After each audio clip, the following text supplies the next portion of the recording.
A milestone is reached. A mystery needs to be solved.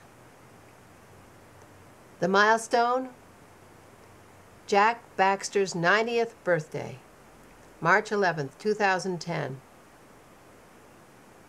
The mystery, how did Jack get to 90 in such great shape? His sweet nature, his political savvy, his determination. His friends and family share their thoughts on the secrets of his success at a celebration in his honor and via letter. Saturday, April 10th, 2010, the Butterfly Pavilion, Westminster, Colorado. Festivities include dinner and a private viewing in the Butterfly Rainforest. A weekend of fun in Denver, Colorado, hosted by daughter Judy Baxter and son Randy, John, with friends Ryan Fendler, Maine, Kay Flynn, Oregon, family, nephews Eric and Scott Baxter, Maine, the Marlows, Allison, Johnny, Dave, the Shimoleskis, Concy, John, Logan May, Connie Baxter Marlow, Andrew Cameron Bailey, John and Nancy Baxter, Amy and Stephen Jones, Benjamin and Oliver, John Baxter, Anya and Fiona, Jane Baxter, Jane Archer, Elizabeth Cortez, Jennifer and Gary Hallam, Charlie and Molly.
Okay, we got here and it had really caved, the back side. And can I record the cake story? Yes, you can record the cake story. So by the time we got here, the back side of the bottom layer had caved, with the top layer sliding off. Now you need to know that the bottom layer was big round, and it had a camera, and it had a horse, and a golf club, and a duck, all hand-drawn on it and frosted. So, and then the festive top. And then I get here, and we kind of got to make a baked glass mounding thing. The horse is maybe visible. And I cut the piece of cardboard down. I've already gotten my makeup on. The last thing I'm going to do is put the cake in the fridge so I can get way too soft. And I cut the cardboard down, and it doesn't fit in the fridge even and as I turn, I catch the edge of it, and it all cracks. crashes onto the floor. And we hear, Jesus, Mary and Joseph. And I thought it was the help. I didn't know it was actually Judy who had had this crisis. And it was on the floor. The whole thing, topsy-turvy. This is the master cake with the camera and the horse and it's been on the ducks. We've got a sheet cake coming from across the way for chocolate. That's hilarious. That's the good story. Yeah, it's a good story. Yeah. You should put a candle in the pile and bring it in. And I love the 90 candles. Happy birthday to you. Happy birthday, dear Jack. Happy birthday to you. And many more. This is from one of Dad's, Barbara Seacrest, I believe. Fearless leader of at least one, if not more, trips. One trip. Jack's winning smile. This is his thoughts on secret to Jack's success. His winning smile, impeccable sense of style, pose, and decorum are surely his keys to success. And then we have a picture of Jack dropping trowel. That children should see. Do you have an explanation for that, Jack? Sorry, he has a defense. You want to see your great grandfather's back? I'm dropping trowel. She led the trip to Nepal when I met Kay. Ah! Yeah, there's your great grandpa's back.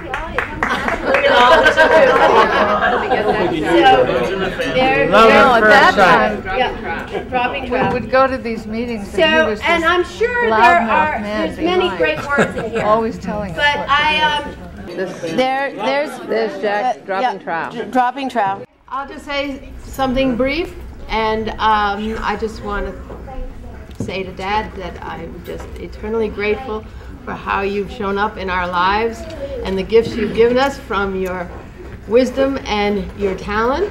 And Johnny and I, as photographers, want to thank you for that gift of photography to us. The jeans? Mainly the jeans. Also the cameras. I married a photographer.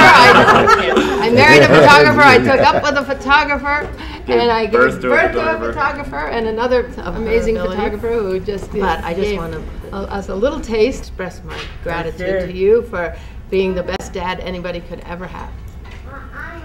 You're here. You're here.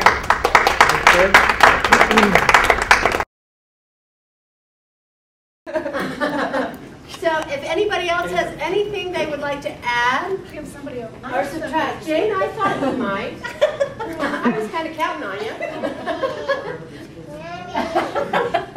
you. Jack has long been known as an aficionado of the limerick. Often the body limerick. This is not a body limerick. This one is fine. To Jack in his 90th year, I wish him good luck and much cheer. And for the next 90, I hope there is finally enough port to keep him in gear. Speaking of, that couldn't have been more perfect. What is this? This is a present for you. Oh. It's from me and my family. I just wanted you to know that I really appreciate everything that you've done for me. My life would not have been the same. And I actually think I speak for a lot of people, or probably everybody here, whose lives wouldn't have been the same without you. And I really appreciate everything that you've done. And this is a gift that I wanted to give you. How sweet. From the Marlowe family, right? It's from Goodness. From my family. I don't deserve all this. You need to open that. Oh, you do?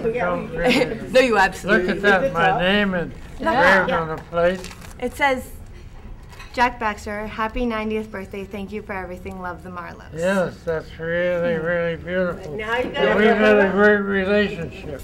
So what is all this? You're going to have to keep drinking. Oh, port. Oh, It's a Madeira, actually. It's a Madeira. Well, that's just Look at the year. 1920. Now, Look at the year. do I have an initial bid?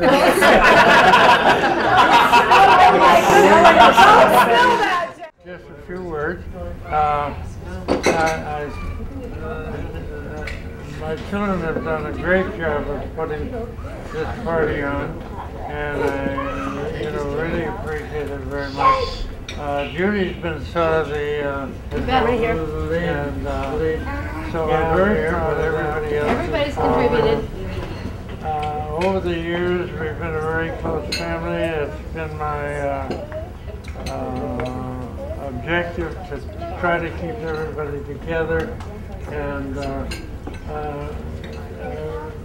the greatest gift to me today in all this is the togetherness of the family that we had last night, and the togetherness that we have of all you people here.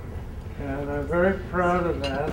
Here I am 90, and everybody's held together beautifully, and I'm so proud of that and of them for all of that. And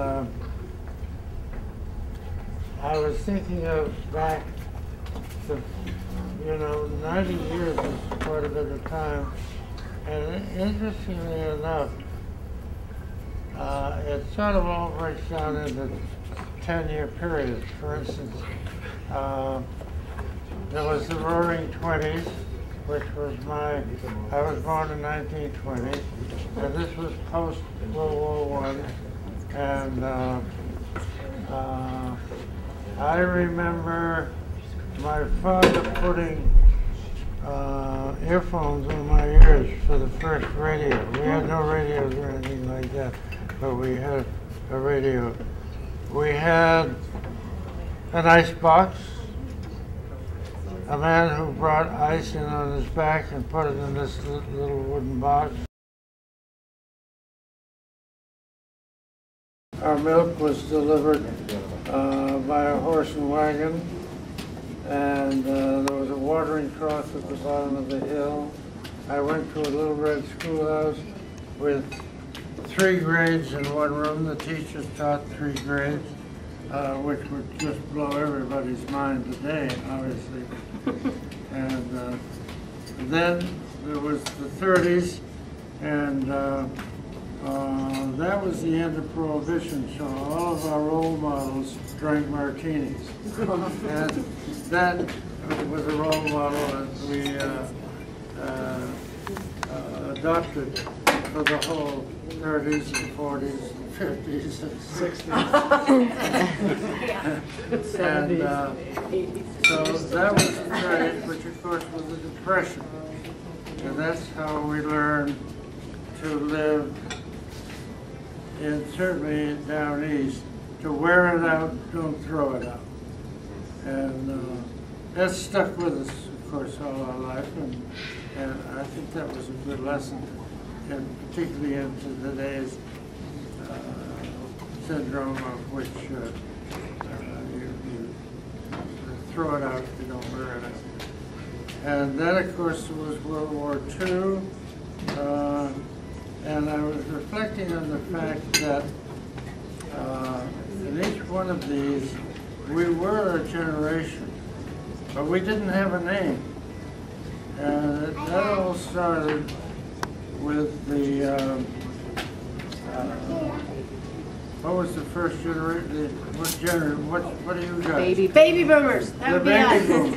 That would be us. After that, Randy's actually the son. everybody's had a name for a generation, right? What's the current one? Generation Y. Why? The millennials. The millennium. And then the ones before that? Generation X. That's me. No, And the ones before that? they were the courageous generation. And you're the greatest generation. They call the greatest generation. Oh, we were the Yeah, greatest you're called the greatest Well, generation. we're very modest. Thanks to Tom. So we don't, Very modest. The modest generation. It doesn't include all of us. You could have said the greatest generation. it's been a great life. How I've had to live with this long, I don't know. There are lots of reasons why I shouldn't. I've totaled 3 cars. I study a lot about, I have a magazine on science which goes into molecular biology.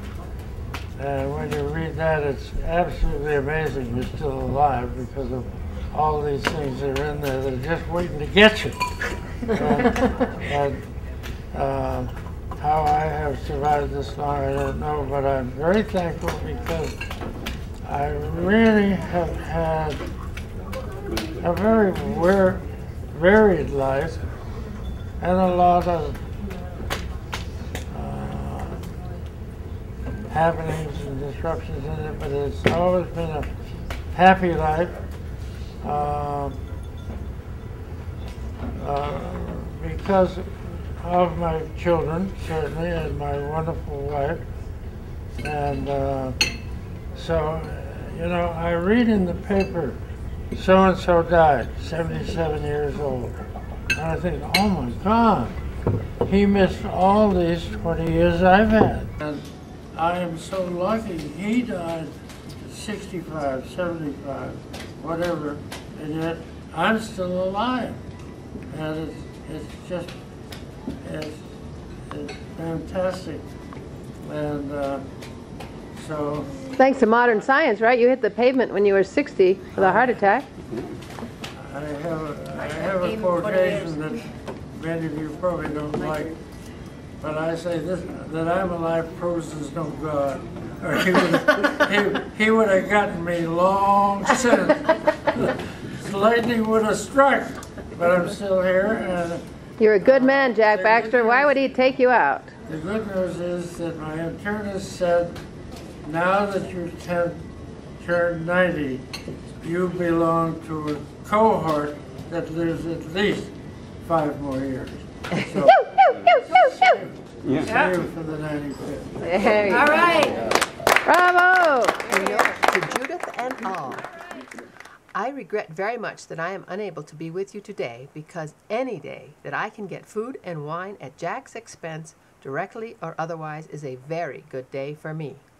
I have known Jack as a subordinate employee and a friend for close to 50 years, and during that time have never witnessed a sweet nature. So, I have some doubt that such a nature exists, let alone accounts for his longevity. But to those of us who have worked for Jack, the reasons for his lifespan are obvious. Prime causes for reduced lifespan include tension, worry, anxiety, stress, etc. Throughout his professional life, Jack suffered from none of those concerns. He left them to his staff. The role he saw for himself was to set a course for the company, assign specific chores to each of his subordinates, make clear, perfectly clear, the consequence of failure, and head for the golf course or the ski slopes with the promise as he left that he would return in good season.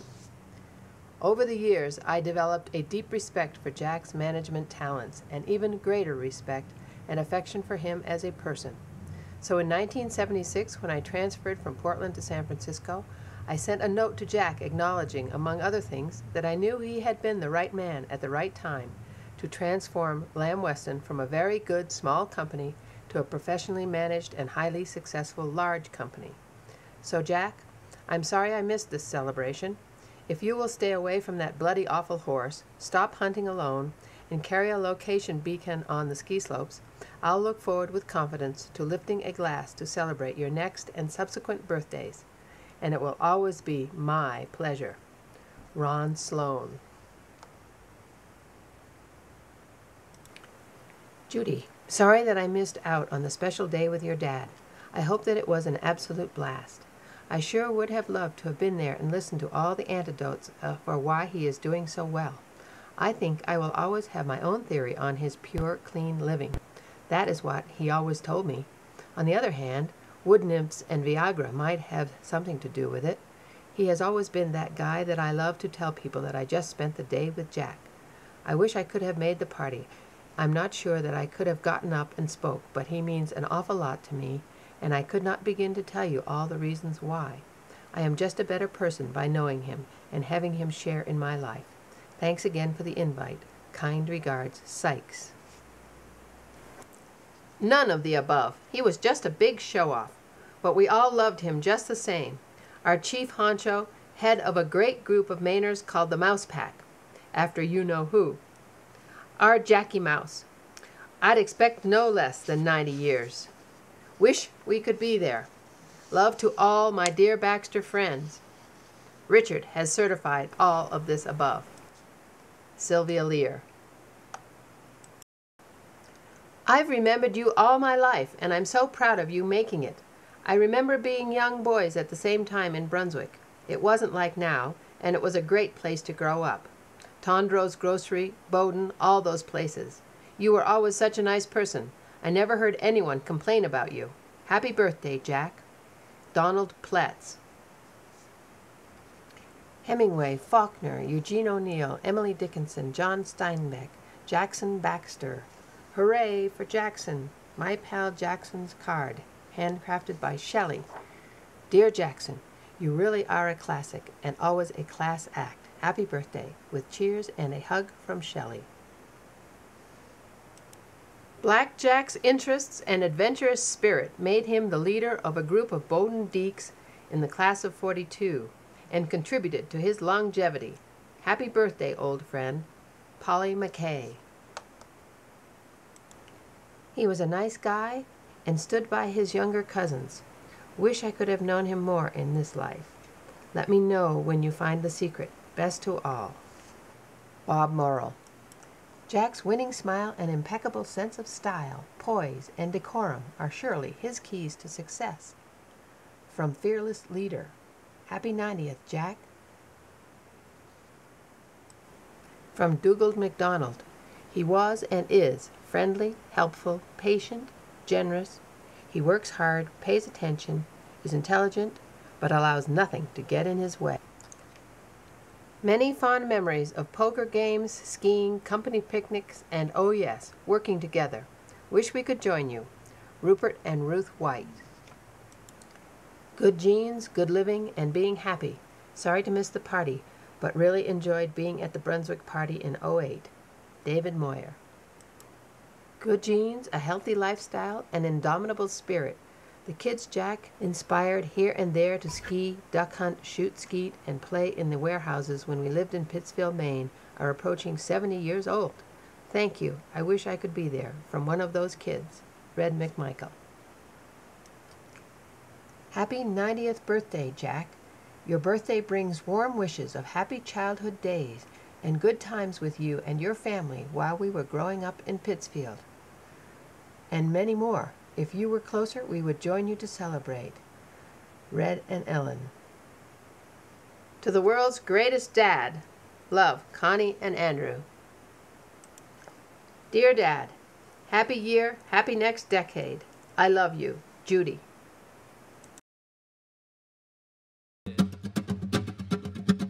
That there's at least 5 more years. So, see you for the 95th. All right. All right.